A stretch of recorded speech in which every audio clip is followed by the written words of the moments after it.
इस press briefing में actually हम लोगों का ये कंटिन्यूस प्रोसेस है कि हम लोग नारकोटिक्स के ऊपर स्ट्रिक्टली हम लोगों ने न्यूज़ जो है वो टाइट किया है।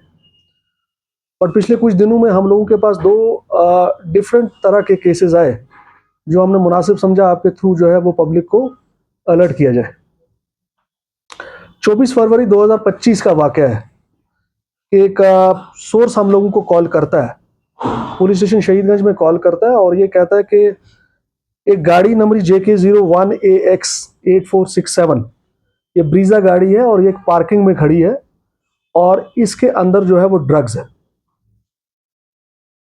इस इंफॉर्मेशन को लेते हुए SHO शहीदगंज उन्होंने इलाका के मजिस्ट्रेट को कॉल किया और अपनी नफरी को लेके वहां पे पार्किंग में पहुंचते हैं और इस गाड़ी को लोकेट करते हैं।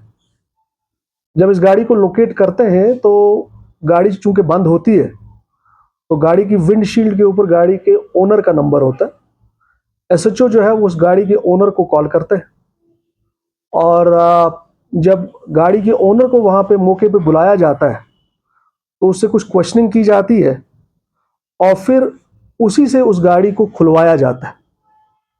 जब गाड़ी को खुलवाया जाता है तो गाड़ी की डिक्की में से 452 ग्राम्स चरस जो है वो बरामद की जाती है और लीगल कार्रवाई करते हुए FIR number 5/2025 under section 8/20/29 NDPS act police station Shahidganj में लॉज होती है। और उस आदमी जो ओनर है उसका नाम है Manzoor Ahmad Bhat, son of late Ghulam Mohammad Bhat, resident of Astan Mohalla Natipora. जब इस आदमी की सस्टेन क्वेश्चनिंग की जाती है तो हमें यह पता चलता है कि ये आदमी जो है कहीं ना कहीं शायद इनोसेंट हो और इसका डायरेक्ट या इनडायरेक्ट लिंक इस ड्रग से नहीं है। तो मंजूर ये डिस्क्लोज करता है कि कुछ दिनों पहले उसका एक बड़ा ही करीबी दोस्त है जो उसके बचपन से उसको जानता है। उस दोस्त को, जिसका नाम उसने बताया Mohammad Shafi son of Ali Mohammad, resident of Natipora, वो ये कहता है कि साहब मैंने कुछ दिनों पहले अपनी ये गाड़ी जो है इस दोस्त को दी थी। जब मोहम्मद शफी को कॉल किया जाता है और उससे क्वेश्चनिंग की जाती है तो ये पता चलता है कि मोहम्मद शफी जो है वो प्रिज्यूमली इनोसेंट लगता है। हमें ऐसा लगता है कि ये इनोसेंट है। तो फिर हम उस सोर्स को दोबारा कॉल करते हैं जिस सोर्स ने पहले हमें इंफॉर्मेशन दी थी कि गाड़ी में ड्रग्स है। हम उस सोर्स को कॉल करते हैं और उससे ये पूछते हैं कि आपको कैसे पता चला कि गाड़ी में ड्रग्स है। तो वो जब हम उसकी क्वेश्चनिंग करते हैं तो वो हमें एक नंबर देता है और कहता है जनाब इसका नाम है नसीर अहमद और इसने मेरे को ये कॉल करके बताया था क्योंकि मैं इसको जानता हूं और इसने मुझे बताया था कि गाड़ी में ड्रग्स है। जब हम इस नंबर को डायल करते हैं तो ये नंबर इसी मोहम्मद शफी का आता है जिससे हम क्वेश्चनिंग कर रहे होते थे। जब हम इसको और सस्टेन्ड इंटरोगेशन और क्वेश्चनिंग करते हैं तो ये शफी जो है ये हमें ये डिस्क्लोज करता है कि हाँ, मैंने ये गाड़ी एक और दोस्त Taufeeq Ali son of Ali Mohammad Pampori, resident of Safa Kadal, हम दोनों ने ये गाड़ी मंजूर से कुछ दिनों पहले ली थी और हम लोग नटीपुरा गए थे जहां पे नटीपुरा में तीसरा एक दोस्त है अरशद अहमद वानी सन ऑफ अब्दुल रशीद वानी, रेजिडेंट ऑफ नटीपुरा। हम इसके घर में तीनों लोग गए।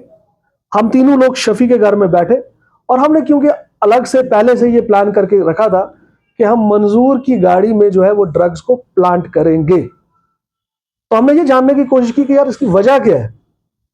एक्चुअली वजह ये होती है कि मंजूर ने इन तीनों लोगों से एक जमीन का टुकड़ा लिया होता है जिस जमीन के टुकड़े की निस्बत उसने ऑलरेडी पेमेंट की होती है। अब चूंकि ये जो तीन लोग हैं इनके साथ दो लोग और जुड़े जिनका नाम है Manzoor Ahmad Mir son of Ghulam Mohammad Mir, resident of Bakshipora Tengpora Parimpora, Zahoor Ahmad Mir son of Ghulam Mohammad Mir, resident of Tengpora Parimpora Bakshinagar Bakhshipura.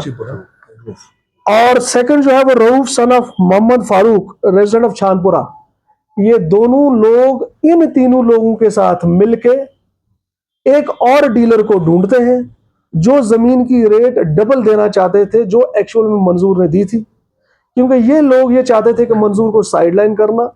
इन्होंने पहले एक प्लान किया था कि मंजूर के साथ कुछ मिस हैपनिंग करें, जहां पे ये लोग प्रीवियसली नाकाम हुए थे। तो अब इन लोगों ने ये प्लान किया कि मंजूर की गाड़ी में हम ड्रग्स प्लांट करके इसको नारकोटिक्स के अंडर जो है वो जेल में भिजवा देंगे और पीछे से हम अपना जो है उस जमीन को दोबारा से बेच देंगे। अब जब हम इन लोगों को अरेस्ट करते हैं तो हमें इनके डिस्क्लोजर पे, जो शफी है उसके घर की हम तलाशी लेते हैं उसके डिस्क्लोजर पे, और करीबन आधा किलो चरस हमें वहां से बरामद होती है। और इसी तरीके से रऊफ की एक दुकान है, जब उसके डिस्क्लोजर पे हम उसकी दुकान की सर्च करते हैं तो करीबन आधा किलो चर्स जो है वो उससे भी डिस्क्लोज होती है। इस चर्च का जो हम बैक ट्रैकिंग कर रहे थे, जो इसका सोर्स है वो साउथ कश्मीर से मिलता है। उस चीज को मैं प्रेस के सामने अभी नहीं बता पाऊंगा क्योंकि इन्वेस्टिगेशन जो है मिड में। हम उस आदमी तक भी पहुंचेंगे जिस आदमी ने इस ड्रग्स को इन तक पहुंचाया था। सो पब्लिक से जनरल अवेयरनेस हम लोग ये करना चाहते हैं कि हम लोग दोस्ती में, रिश्तेदारी में हम लोग अपनी गाड़ियां जो है वो बड़ी ईजिली देते हैं, बट अगर हम दें तो वापसी पे हम उन गाड़ियों को चेक करें, अपनी गाड़ी को जिस गाड़ी को दी है, और भरोसे वाले आदमी को ही हम उस गाड़ी को, अपनी गाड़ियों को दिया करें। ये पहला केस। दूसरा केस जो है वो भी थोड़ा सा डिफरेंट है। नॉर्मल जो हम लोग ड्रग्स की रिकवरी करते हैं उससे थोड़ा सा और डिफरेंट नौयत का है, जो हम लोगों ने ये सोचा कि आपसे अब शेयर करेंगे। पिछले महीने हम लोगों को ये इतला मिलती है कि एक कोरियर कंपनी है, जिस कोरियर कंपनी का नाम है श्री मारुति, और इनका ऑफिस लोकेटेड है छोटा बाजार में।